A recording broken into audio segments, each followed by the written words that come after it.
हम आज के वचन में जाते हैं। जैसे कि हमने लास्ट सप्ताह लास्ट वीक जो हमने वचन पढ़ा था,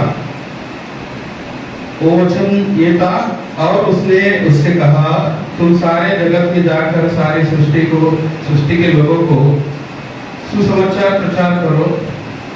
जो विश्वास करे और बपतिस्मा ले उसी का उद्धार होगा, परंतु जो विश्वास ना करेगा वह दोषी ठहराया जाएगा।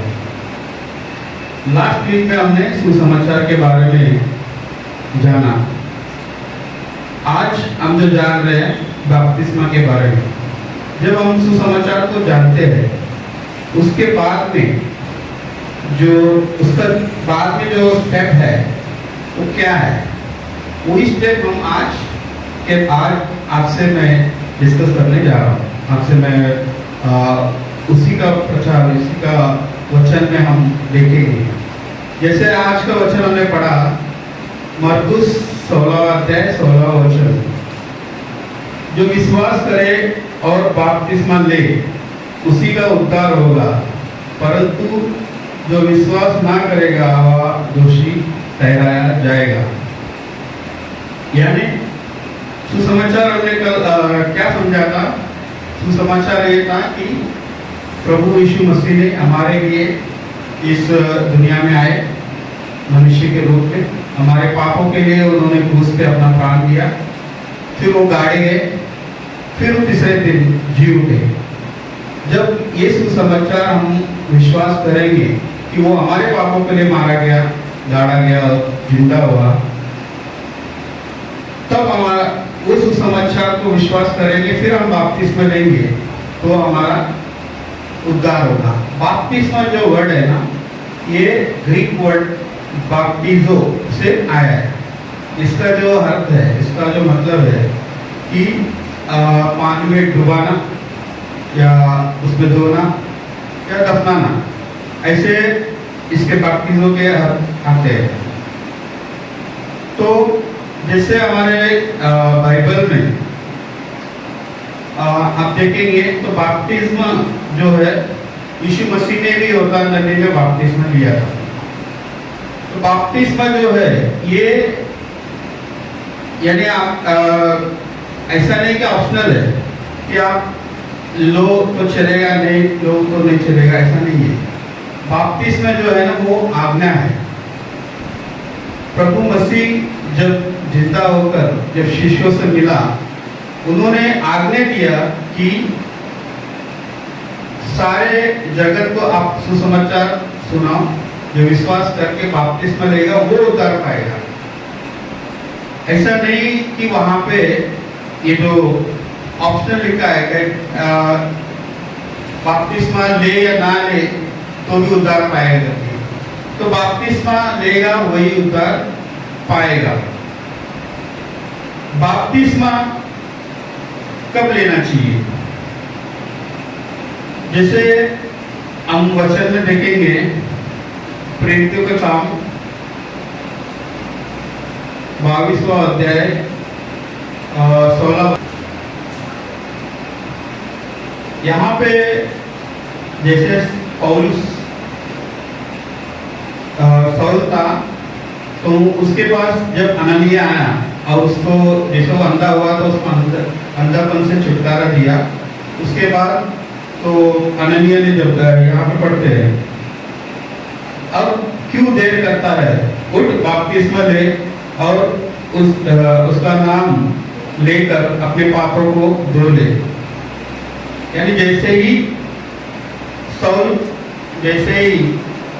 प्रभु मसीह का सुसमाचार सुना, वैसे ही उससे कहा कि अब क्यों देर करता है, उठ बपतिस्मा ले और उसका नाम लेकर अपने पापों को धो डाल। यानी देरी नहीं करना है। और एक वचन हम पढ़ेंगे उसी में, प्रेरितों के किताब में 16वां अध्याय के 33वां वचन।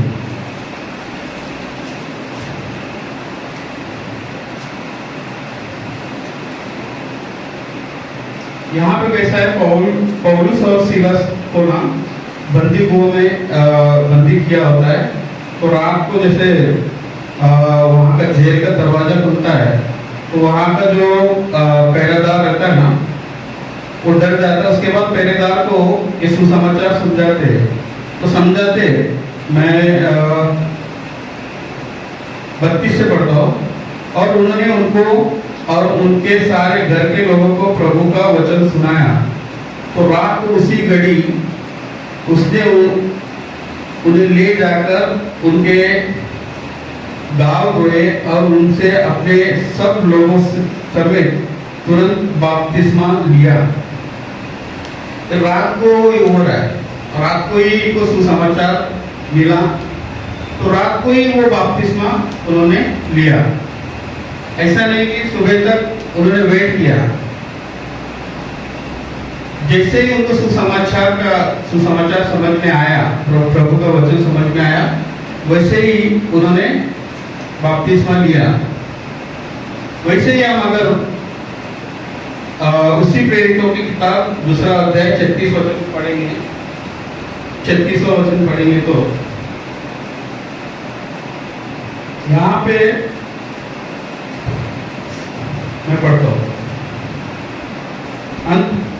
अब इज़राइल का सारा घराना निश्चित रूप से जान ले कि परमेश्वर ने उसी यीशु को जिसे तुमने क्रूस पर चढ़ाया प्रभु भी ठहराया और मसीह भी। तब सुनने वालों के हृदय चित गए और वे पतरस और शेष प्रेरितों से पूछने लगे, हे भाइयों, हम क्या करें? यहाँ पे ये हो रहा है, पतरस और उनके साथ जो प्रेरित थे, यहाँ पे उन्होंने जैसे उन पे पवित्र आत्मा का अभिषेक हुआ, तो वो भाषा में बात कर रहे थे। और उन्होंने तब वचन, जब जैसे पतरस ने अपना भाषण दिया, यानी वचन बताया, तो वहाँ पे जितने इजरायली वहाँ पे थे, उनको वो वचन समझ में आया। तो उन्होंने पतरस और उनके प्रेरितों से पूछा, अब हम क्या करें? तब जैसे पतरस ने उनसे कहा, अब इज़राइल का सारा घराना निश्चित रूप से जान ले कि परमेश्वर ने उसी यीशु के जिसे तुमने क्रूस पर चढ़ाया प्रभु भी ठहराया और मसीहा भी।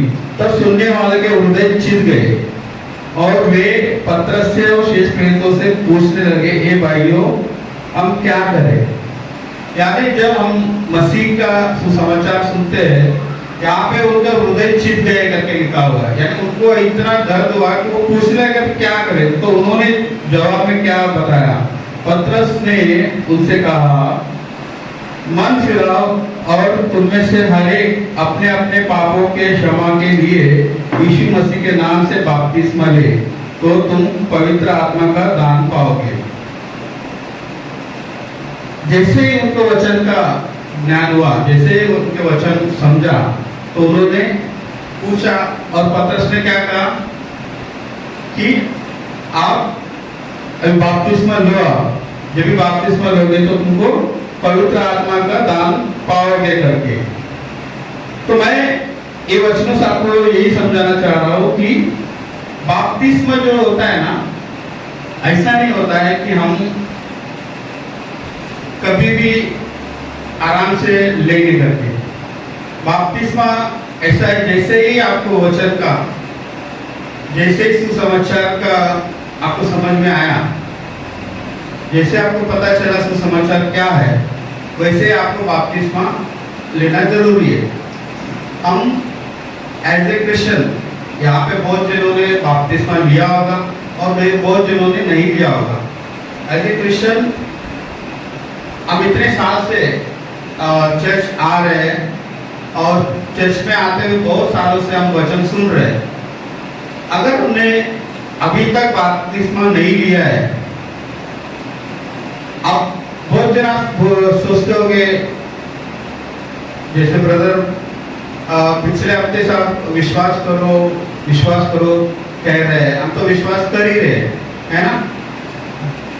मगर जब तक आप बपतिस्मा नहीं लोगे तब तक ये नहीं कहलाया जाएगा कि आप विश्वास कर रहे हो करके, क्योंकि यहाँ पे क्या लिखा है, विश्वास करके जब बपतिस्मा लोगे तभी उद्धार होगा। बपतिस्मा ऐसा है कि विश्वास जो होता है ना वो हमारे अंदर होता है, और बपतिस्मा जो है वो हम बाहर प्रकट करते हैं। विश्वास तो हम सबको दिखा नहीं सकते, हम विश्वास करते करके हम सबको जाके बोल नहीं सकते कि हम विश्वास कर रहे करके। जब आप विश्वास कर रहे हो तो हमें सबके सामने, यानी केवल मनुष्यों के सामने ही नहीं, ऊपर हमें प्रभु मसीह भी देख रहे हैं और स्वर्गदूत भी देख रहे हैं, और कलीसिया में भी सबको जानना जरूरी है कि ये जो हमारे भाई है वो प्रभु में विश्वासी है ना। अगर जब तक तुमने बपतिस्मा नहीं लिया है तो आप सभी अविश्वासियों में ही जाने जाओगे। जैसे मरकुस 16:16 में हम पढ़े कि जो विश्वास करे और बपतिस्मा ले, ऐसा लिखा हुआ है, यानी जो विश्वास करेगा वो बपतिस्मा लेगा वो। यानी हम बपतिस्मा नहीं ले रहे, इसका मतलब क्या है कि हमने विश्वास किया नहीं है, यही हम जता रहे हैं ना। अच्छा, ये क्यों हमें कि बपतिस्मा यानी बपतिस्मा क्यों लेना चाहिए? मैंने जैसा आपको बताया कि बपतिस्मा जो है सबके सामने, सबको प्रकट होने जैसा कि हमने मसीह को विश्वास किया है, मसीह ने हमारे पापों के लिए वो मारा गया है, वो गाड़ा गया और जिंदा हुआ, ये मैं विश्वास करता हूँ, वो मेरे पापों के लिए मारा गया है करके। ये जब आप विश्वास करोगे तब आप बपतिस्मा लोगे, क्योंकि मसीह यीशु मसीह ऐसा नहीं था कि उन्होंने जैसे यरूशलेम में उस सबके सामने उन्हें मारा गया, उनको उन पे कोड़े बरसाए, क्रूस को उन्होंने उठाकर चले और क्रूस पे उस सबके सामने हुआ, है ना।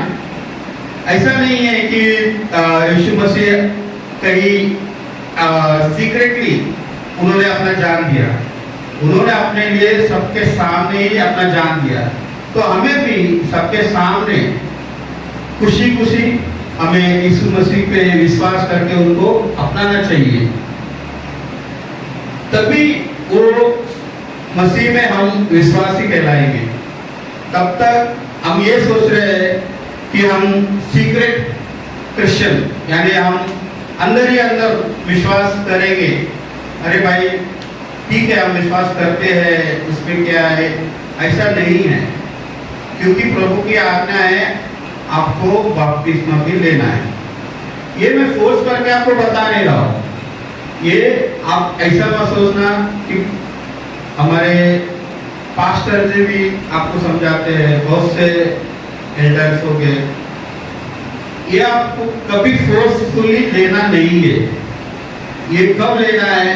जब आप यीशु मसीह को सारे यानी करेक्टली जानोगे, सही में आपको लगता है कि मैं कोई चीजें गलत किया हो, उस चीजों से मुझे छुटकारा पाना है, तो मुझे प्रभु मसीह ही है जो मुझे छुटकारा दे सकते हैं। ये विश्वास करेंगे तभी आप बपतिस्मा लेने का आपको एक क्या बोलते हैं, बपतिस्मा ले सकते हो। अब बपतिस्मा में बहुत से सवाल आते हैं आपको कि नहीं मैं पहले बाइबल को पूरा पढ़ लूँ, पूरा जान लूँ एक एक वचन को, उसके बाद मैं बपतिस्मा लूंगा। ये बाइबल को आप बड़े बड़े तुर्रकान हो गए, बाइबल पूरी तरह मैं 100% बाइबल को स्टार्ट टू एंड जानता हूँ करके बोलने वाला कोई यानी मेरे ख्याल से कोई नहीं होगा। तो हम ये सोच के कि नहीं मैं पहले, यानी ये सब बहाने हो गए कि मैं पहले बाइबल को जान लूँ, बाइबल स्टडी करूँ, मैं ये करूँ, और किसी का एक्सपीरियंस होगा कि नहीं नहीं मैं पहले ग्रेजुएशन कर लूँ, 10th पास कर लूँ, 12th पास कर लूँ, फिर मैं बपतिस्मा लूंगा। ये भी बहाना है। अब बहुत से लोग बाइबल में ना कहीं पे भी वचन में ये नहीं लिखा गया है कि बपतिस्मा शादी के लिए लेना है। बहुत से लोग ऐसे हैं कि बपतिस्मा लेते हैं शादी से पहले, जैसे समझो 4 दिन बाद शादी है तो शादी से पहले बपतिस्मा लेते हैं। ये भी गलत है। बपतिस्मा ऐसा नहीं, कहीं पे भी हमारे वचन में नहीं लिखा गया है कि बपतिस्मा शादी के लिए लेना है करके। ये पूर्वज किसी ने रूल बनाया होगा, उसी को चलते आ रहे हैं। मगर आज का हम जनरेशन जो है हमें जानना होगा कि बपतिस्मा क्यों लेना है। आज का टॉपिक क्या अपना बपतिस्मा है, तो मैं बपतिस्मा पे ही ज्यादा जोर देकर मैं बात करूंगा। आप सोचोगे बपतिस्मा बपतिस्मा बपतिस्मा ही बोलेंगे क्या? तो बपतिस्मा इंपॉर्टेंट है अपने लिए। मैं कोशिश कर रहा हूँ कि मैं जितने आपके मन में जो डॉट्स आते हैं ना उसके बारे में हमको धीरे धीरे मैं उसे बात हम क्लियर होते जाए।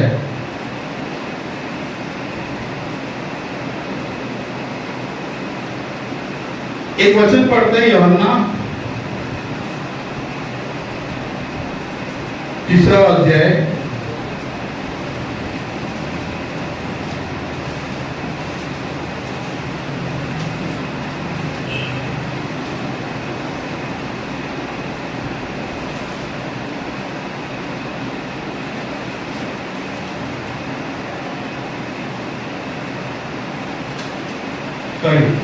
यूहन्ना 12 अध्याय 24 वचन।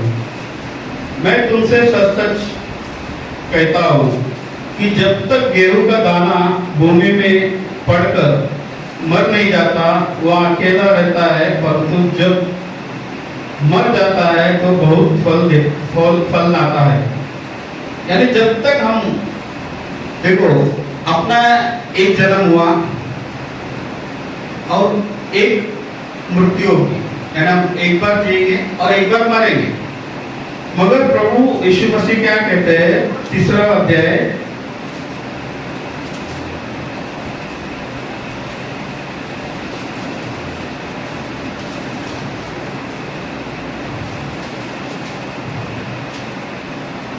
5 वचन। यीशु ने उत्तर दिया, मैं तुमसे सच सच कहता हूँ जब तक कोई मनुष्य जल और आत्मा से ना जन्मे तो वह परमेश्वर के राज्य में प्रवेश नहीं कर सकता। यानी हमें जैसे हमने एक जन्म लिया है और एक बार मरेंगे, तो फिर से एक बार हमारे यहाँ पे पृथ्वी में एक बार, यानी आत्मिक रूप से जैसे हम अपने आप को बपतिस्मा कैसे लेते हैं, हम पानी में जाते हैं, प्रभु का दास होता है वहां पे, हमें पानी में वो डुबाकर ऊपर उठाते हैं, है ना। पहले तो आपसे सवाल किया जाता है, आप प्रभु मसीह को पूरे मन से, आप प्रभु मसीह को आप स्वीकार करते हैं कि नहीं, और अपने इच्छा से आप बपतिस्मा ले रहे हैं, ये सब थोड़े कुछ सवाल होते हैं। वो सवाल पूछने के बाद बपतिस्मा दिया जाता है। जैसे पानी में आपको जैसे ही डुबाते हैं और ऊपर लाते हैं, इसका मतलब ये होता है जितने भी आपके पाप थे वो पाप सब वो पानी में आपको गाड़ा गया। जब आप उठ के ऊपर आए तो एक नया, एक मनुष्य, एक नया ही एक व्यक्ति ऊपर आया। जितने आपके पुराने पाप थे वो सब जल में समाधि ले लिए। अच्छा, ये ऐसा नहीं है कि आप ये सोचोगे ठीक है मैं एक बार फिर लिया, फिर मैंने पाप किया, फिर मैं दोबारा कुछ टाइम के बाद फिर से लूंगा, ये एक ही बार होता है ना। अच्छा, बहुत से लोगों को ये लगता है कि अरे हम बपतिस्मा लेंगे फिर हमें बहुत से तकलीफें आएगी। ऐसा कोई वचन ऐसा लिखा नहीं है। सिर्फ यीशु मसीह ने जब बपतिस्मा लिया तो उनको शैतान ने यानी परका यानी परीक्षा लिया, वो सिर्फ यीशु मसीह के लिए था। वो हम यीशु मसीह नहीं है। आप वो उस चीज को अपने इसमें लेकर, अरे शैतान मेरे को परखेगा, मैं इसको ये करेगा, ऐसा नहीं है।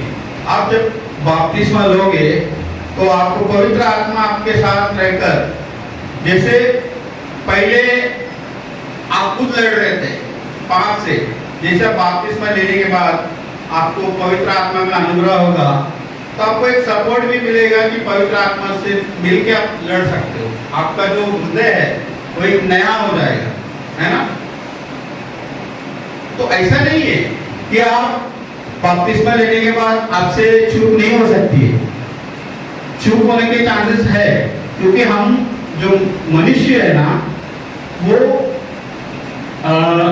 एक पापी स्वभाव के, जैसे आदम के टाइम से ही हमारा स्वभाव जो है ना, पाप का स्वभाव है। तो हमारे में ही पाप का स्वभाव है, तो हमारे से चूक हो सकता है। मगर जब यीशु मसीह के इसमें अनुग्रह में आएंगे, बपतिस्मा लेंगे, तो हमें एक जो अंदर अंतर आत्मा जो रहेगी, वो हमें टोकते रहेगी कि नहीं नहीं करना नहीं है, ये मना करता है ना, ये मुझे नहीं करना है करके आपका एक फाइट चलते रहेगा। तो उससे जीतने के लिए प्रभु ने हमें जो अस्त्र दिए, वो अस्त्र है प्रेयर, प्रार्थना। प्रार्थना के द्वारा हम उससे जी सकते हैं, है ना। तो जैसे हमने बपतिस्मा लेने के बाद आप कभी ये मत डरना कि अरे मैं कुछ ऐसा हो जाएगा मेरे साथ, मेरे प्रॉब्लम्स आएंगे, ये कुछ नहीं होगा। प्रॉब्लम्स लेने से पहले भी आते हैं, लेने के बाद भी आएंगे। प्रॉब्लम्स नहीं रुकते, हम इंसान हैं तो हमें प्रॉब्लम्स आएंगे। सिर्फ यीशु मसीह के हम प्रार्थना के द्वारा उन प्रॉब्लम से हम लड़ सकते हैं। तो बपतिस्मा जो है, जैसे विश्वास करना और बपतिस्मा लेना, उसके साथ में जैसे मैंने पढ़ा था प्रेरितों के काम 2 वचन में,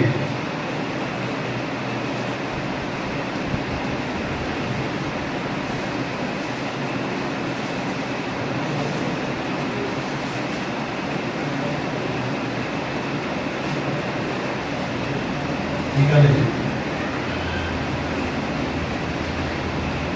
38वें वचन में पतरस ने उनसे कहा, मन फिराओ। बपतिस्मा में कैसा होता है, आपको अपना मन फिराना होता है।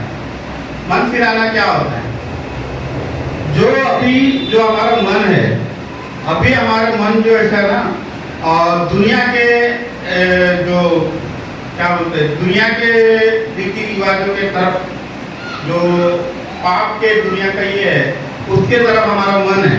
तो वो मन हमें फिराना है। जब हम मन फिराएंगे, फिर उसके बाद अपना बपतिस्मा लेना है। मैं पढ़ता हूं एक बार।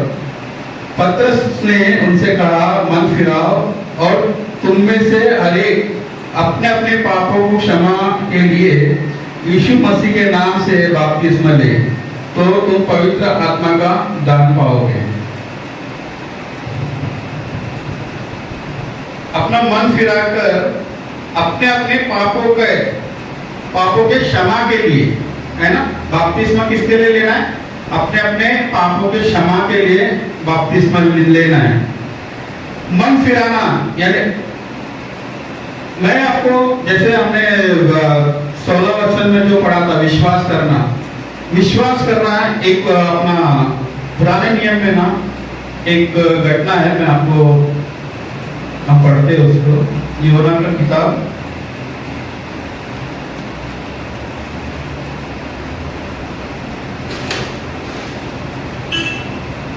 3 अध्याय पहले से। विश्वास करना क्या होता है। तब यहोवा का यह वचन दूसरी बार यूहन्ना के पास पहुंचा, उठकर उस बड़े नगर नीनवे को जा और जो बात मैं तुझसे कहूंगा उसमें प्रचार कर, तब योना यहोवा के वचन के अनुसार निनवे को गया।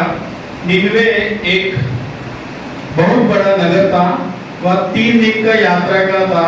योना ने नगर में प्रवेश करके 1 दिन की यात्रा पूरी की और यह प्रचार करता गया, अब से 40 दिन के बीतने पर निनवे उलट दिया जाएगा। तब निनवे के मनुष्यों ने परमेश्वर के वचन की प्रतिति की और उपवास का प्रचार किया गया और बड़े से लेकर छोटे तक सबों ने ठाटा ओढ़ा। तब यह समाचार निनवे के राजा के कान में पहुंचा और उसने सिंहासन पर से उठा, अपने राजकीय वस्त्र उतार कर टाट ओढ़ लिया और राग पर बैठ गया। राजा ने प्रधानों से सम्मति लेकर निनवे में इस आज्ञा का ढिंढोरा पिटवाया,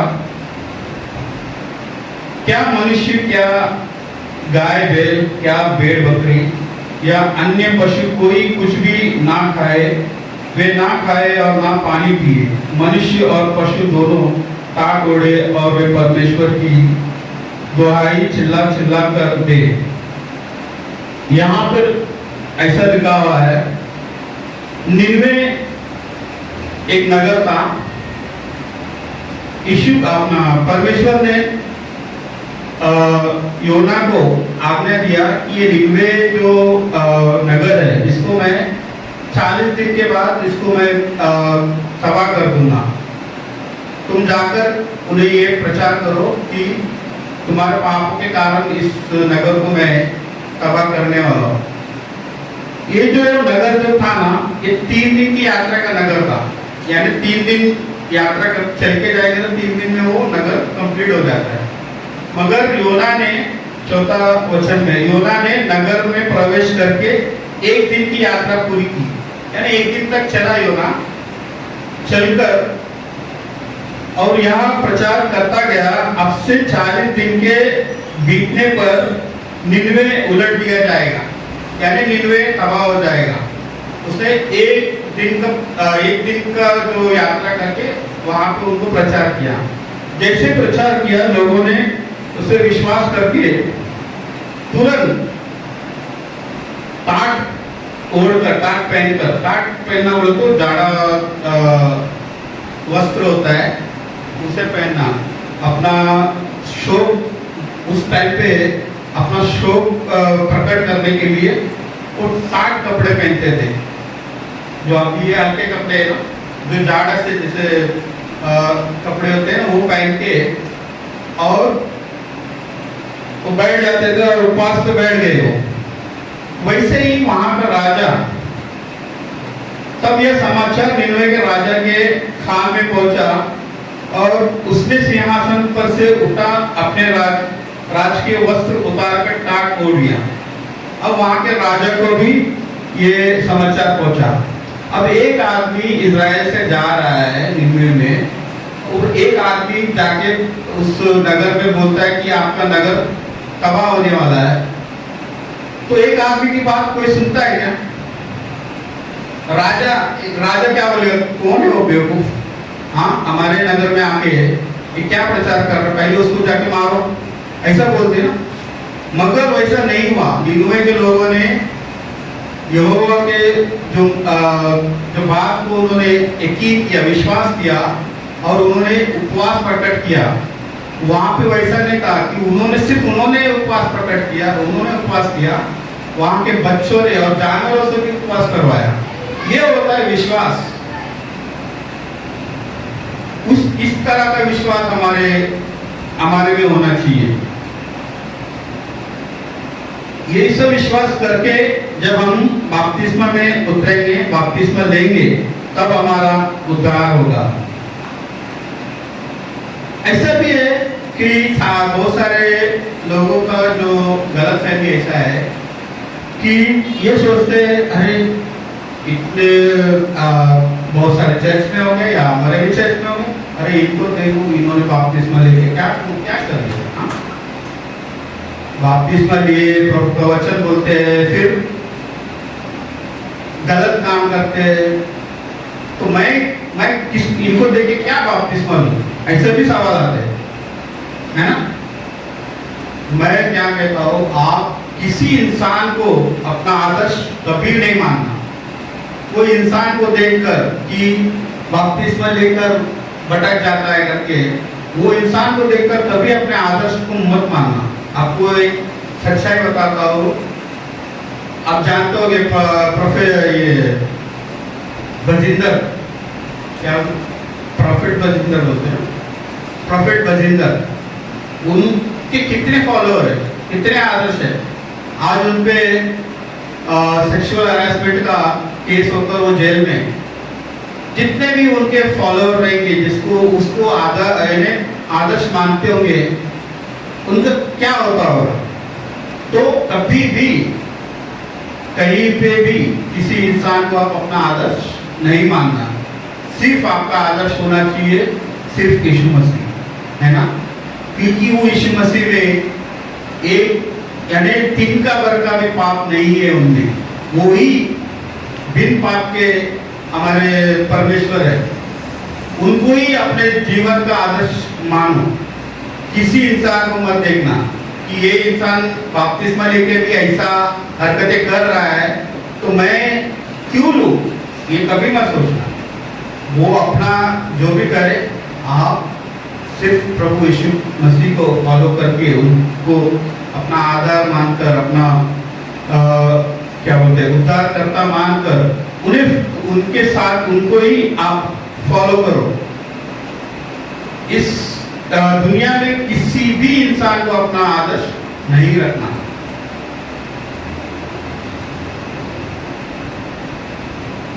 और एक वचन पढ़ेंगे, रोमियो की किताब 6वां अध्याय 3 से 5 तक है। यीशु मसीह पौलुस क्या कहते हैं कि हम भी, मैं पढ़ता हूं, क्या तुम नहीं जानते कि हम सब जिन्होंने मसीह यीशु का बपतिस्मा लिया उसी की मृत्यु का बपतिस्मा लिया। उस मृत्यु का बपतिस्मा पाने से हम उसके साथ गाड़े गए, ताकि जैसे मसीह पिता की महिमा के द्वारा मरे हुए में से जिलाया गया, वैसे ही हम भी नया जीवन की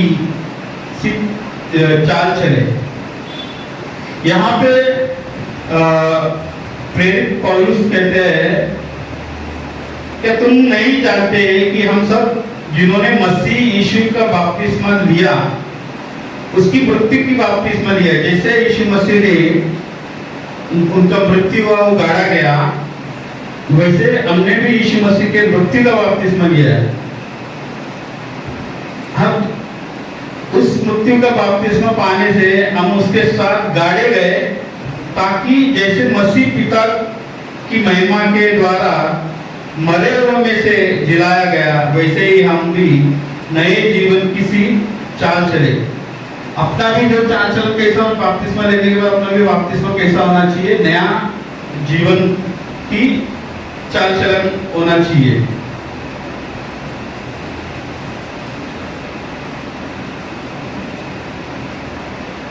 वैसे ही अपना, जैसे हम बपतिस्मा लेते हैं तो हम प्रभु यीशु मसीह को ग्रहण करते हैं, तो हमारा जो बपतिस्मा लेने के बाद हमारा हम कैसा व्यवहार होना चाहिए। गलती 3 अध्याय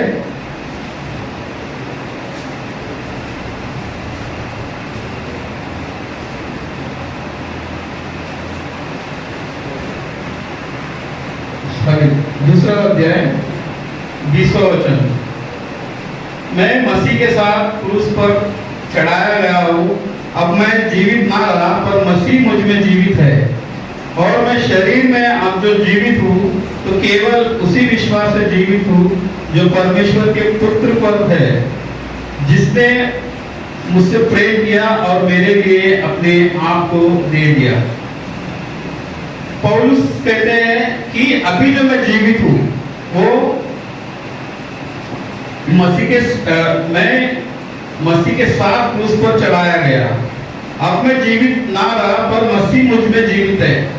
जैसे हम बपतिस्मा लेने के बाद मसीह हमारे में जीवित रहना चाहिए। हम जब भी हमारा जो व्यवहार होगा वो मसीह की तरह व्यवहार होना चाहिए। मसीह ने हमें जो भी टीचिंग्स दी है, जो भी हमें सिखाया है बाइबल के द्वारा, उसके ही आदर्श पे हमको चलना चाहिए। मैं अभी आखिरी एक पुराने नियम से हम एक घटना को पढ़ के और एक वचन पढ़ के मैं फिर कंक्लूजन देता हूँ आपको। दूसरा राजा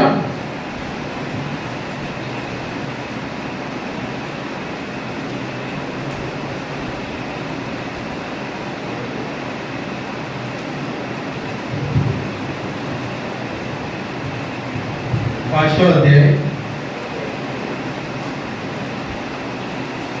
यहाँ पे नामान नाम का सेनापति था, उसे कोढ़ था। जब उसको कोढ़ था तो उसने एक सर्वेंट थी, उसकी दासी ने बताया कि इज़राइल में जो भविष्यवक्ता प्रवक्ता जो है वो इस कोढ़ को ठीक कर सकते हैं। तब वो नामान जो था वो एलिशा प्रवक्ता के पास आया और उनसे मिला। तो एलिशा प्रवक्ता ने उन्हें कहा कि आप जाके एर्दोन नदी में 7 बार जब डुबकी मारोगे तो तुम ठीक हो जाओगे। तो उसने एर्दोन नदी में गया और 7 बार उसने डुबकी मारा।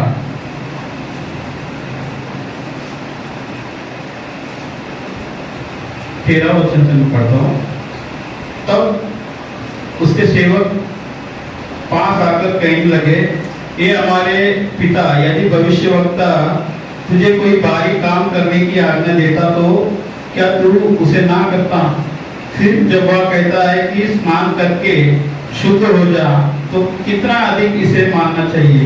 तब उसने परमेश्वर के भक्त के वचन के अनुसार यॉर्दान को जाकर उसमें 7 बार डुबकी मारी और उसका शरीर छोटे लड़की के सा हो गया और वह शुद्ध हो गया। यहाँ पे देखो, तो जैसे ही 7 बार डुबकी मारता है तो उसका जो शरीर है ना छोटे लड़की की तरह हो जाता है। छोटे लड़की का सा हो गया और वो शुद्ध हो गया।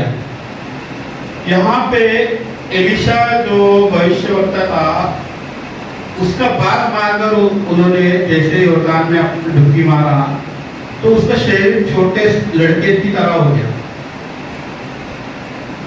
जब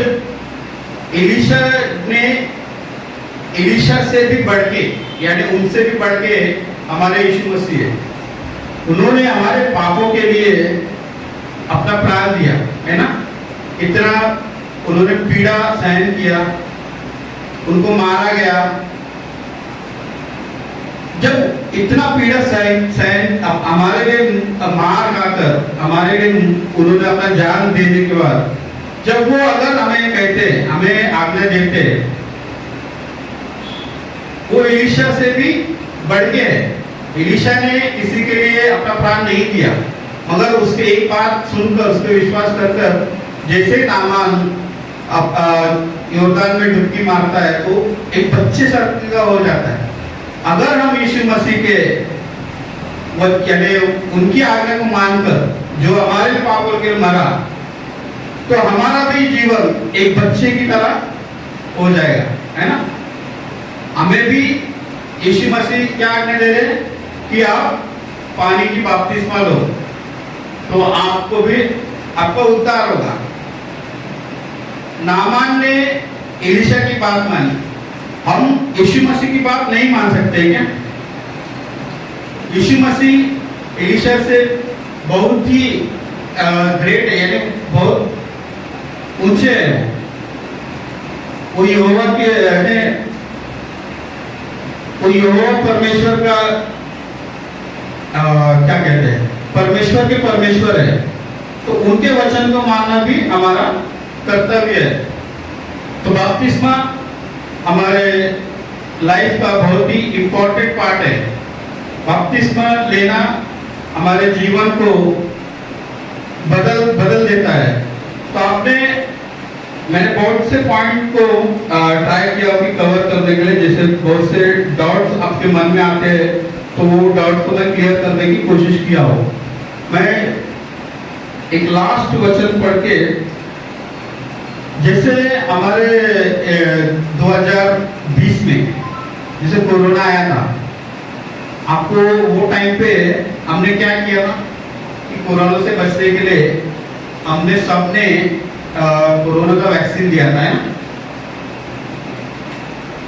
अगर वैक्सीन नहीं लेते तो हमें डर था कि हम मर जाएंगे, मगर उस डर से हमने कोरोना का वैक्सीन लिया था। मगर यहाँ पर जैसे हमको नरक के आग में नहीं जलने के लिए हमें प्रभु के सुसमाचार पे विश्वास करकर, हमारे पापों की क्षमा मांगकर और हमारे मन को फिराकर हमें बपतिस्मा लेना जरूरी है। और अब मैं आपको बताता हूँ बपतिस्मा क्यों यानी आपको जल्दी लेना चाहिए।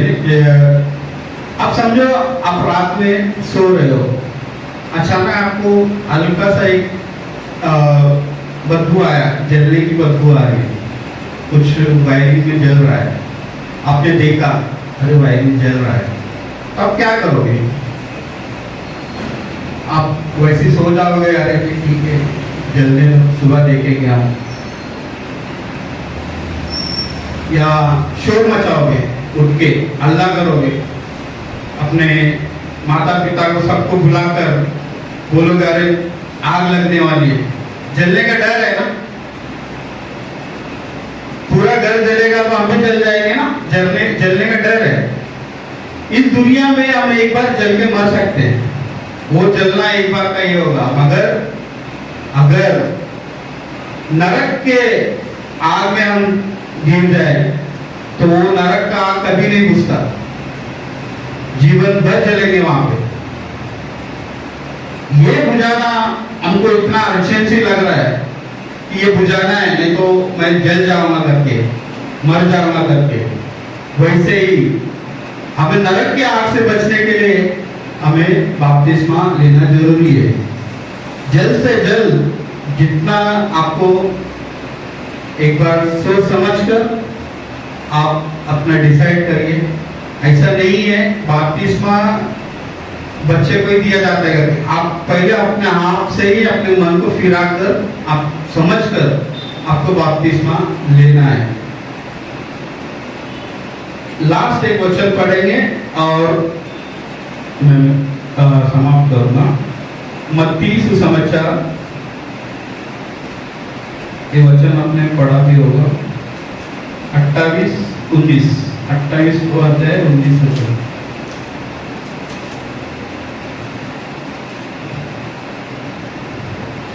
इसलिए तुम जाओ, सब जातियों के लोगों को चेला बनाओ और उन्हें पिता और पुत्र और पवित्र आत्मा के नाम से बपतिस्मा दो। यहाँ पे लिखा गया है कि पिता पुत्र पवित्र आत्मा के नाम पे बपतिस्मा दो, बपतिस्मा लो। बहुत से लोगों का टीचिंग ऐसा है कि जैसे पौलुस ने एक जगह लिखित है कि यीशु मसीह के नाम पे बपतिस्मा दिया गया है, तो यहाँ पे बहुत से कॉन्ट्रडिक्शन पे आते हैं कि अरे आपने पिता पुत्र पवित्र आत्मा के नाम पे लिया है या यीशु के नाम पे आपने बपतिस्मा लिया है। तो यहाँ पे जैसे हमारा पूरा जो पवित्र बाइबल हमें बताता है, पवित्र बाइबल में, पूरे बाइबल में हमारे पिता पुत्र पवित्र आत्मा हमें दिखते हैं। उत्पत्ति से लेकर प्रकाशित वाक्य तक हमें पिता पुत्र पवित्र आत्मा हर जगह पर उनका कार्य दिखता है।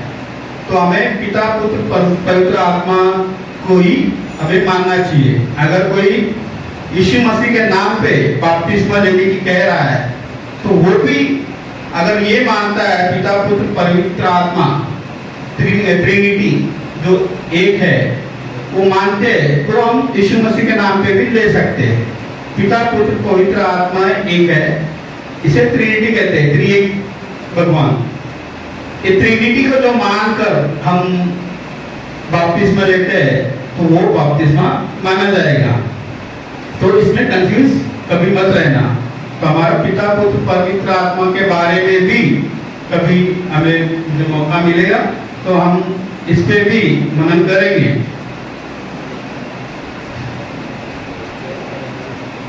प्रभु यीशु मसीह की धन्यवाद हो। आप सभी ने मुझे फिर से एक बार मौका देने के लिए आपको धन्यवाद हो। एक छोटी प्रार्थना करके मैं समाप्त। पिता परमेश्वर आपकी धन्यवाद हो। आज के वचन के लिए हम आपकी धन्यवाद करते हैं। हाँ पिताजी, हम पापी है, हमारे लिए आप इस संसार में आकर हमारे लिए आपने अपना प्राण दिया और अपने हमारे लिए गाड़े गए और तीसरे दिन जिंदा हुए। एक दिन हम भी एक दिन हम मर जाने के बाद एक दिन आपके साथ स्वर्ग के लोक में रहने की उम्मीद है।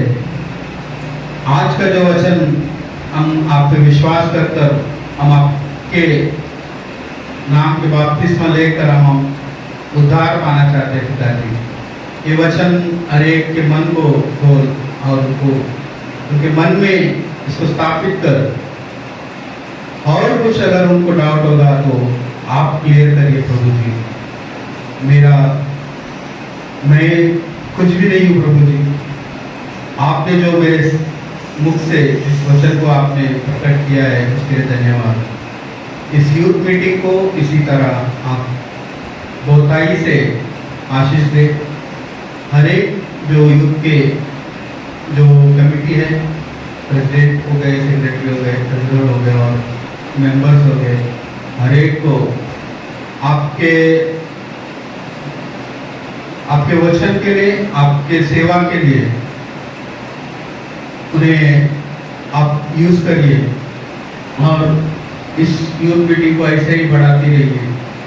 हमारे चर्च में भी जो अब तक बपतिस्मा नहीं लिया हुआ है उनके मन को फिरा और उनको समझाने की कोशिश करिए और वो बपतिस्मा लेकर आपके अनुयायी में चले, आप सहायता करिए।